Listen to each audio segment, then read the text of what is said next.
But let's take a look at something else now. Let's talk more on that mudslide in Sierra Leone. And Sierra Leonean journalist Alpha Kamara has been monitoring the situation, and he joins us from Freetown. Thank you for joining us on the program. Thank you. Good afternoon. Good afternoon. What more do we know about that landslide? Well, yes, mudslide, or some will call it landslide, occurred in an area called Regent Village. That's in the western part of the capital, Freetown. And it happened last night when torrential rains washed away the mountain and covered some of the houses. And mind you, Freetown is a place surrounded by mountains.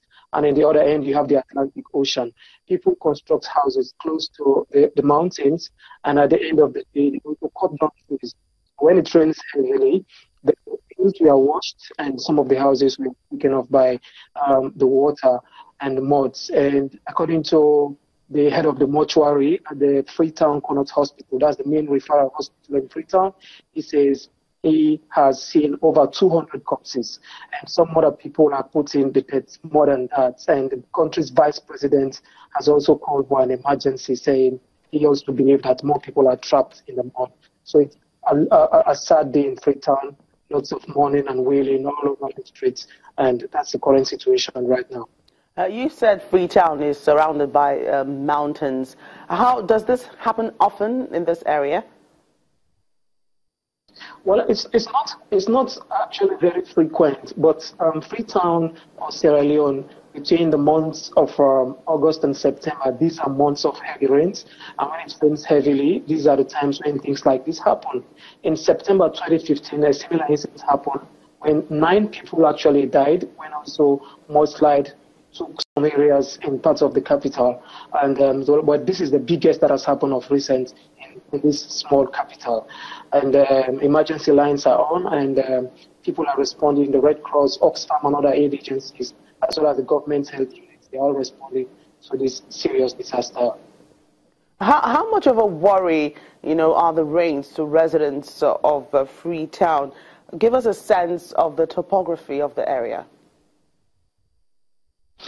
Well, like I told you earlier on, Freetown is surrounded by hills and mountains on the other end, and on the other end you have the Atlantic. And from May to November, these are months when the rains are very heavy, particularly in the months of August and September. So when it rains, the other part is the Atlantic Ocean, the other parts you have the hills and the mountains, and Freetown is like in between. So when it rains heavily, water sometimes comes down, rushes down from the hills and mountains down into the settlements in the capital. So houses that are not properly built, houses that are poorly constructed, are sometimes inundated with water. So this is what has happened today. And also Freetown, like I say, because of the topography, people are also cutting down the trees, cutting down the forest, some for wood, some for charcoal, some for construction purposes. So because of these trees have been cut down, also during the war, people were deforesting the area and stuff like that. So this is what is happening now. And it's a big disaster. And now even on social media, it's Sierra Leone trending, and people are just typing "pray for Sierra Leone." In fact, Red Cross says they've responded to more than 312 corpses as I speak to you. So how much more is being done by the rescue services? You mentioned the Red Cross. What about local rescue services and, other people that want to help? How much has been done? Well, a lot is going on, like in the paramilitary police, a joint unit of police and the Sierra Leone Army. They have been called, to help rescue the victims.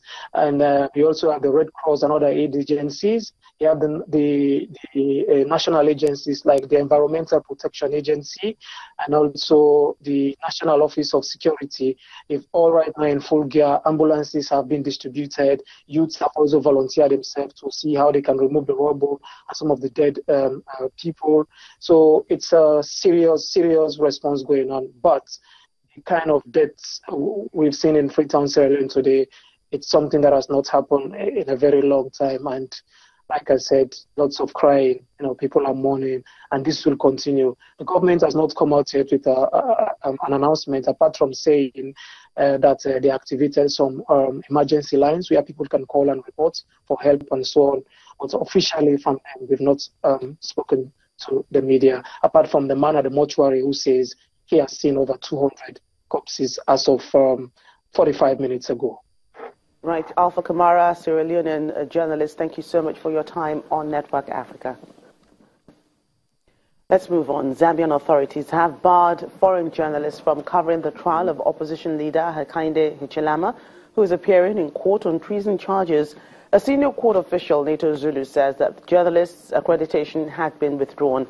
Mr. Hichilema has been in custody since April after he was accused of endangering the life of President Edgar Lungu when his convoy failed to give way to the president's motorcade.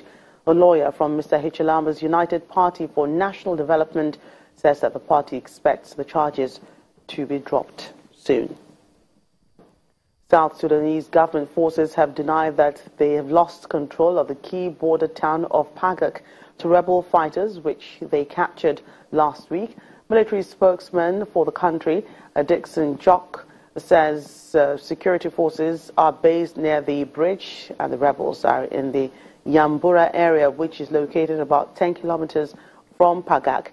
Rebel fighters loyal to former First Vice President Riek Machar have claimed the recapture of the strategic town near the Ethiopian border after heavy fighting with government forces on August the 12th.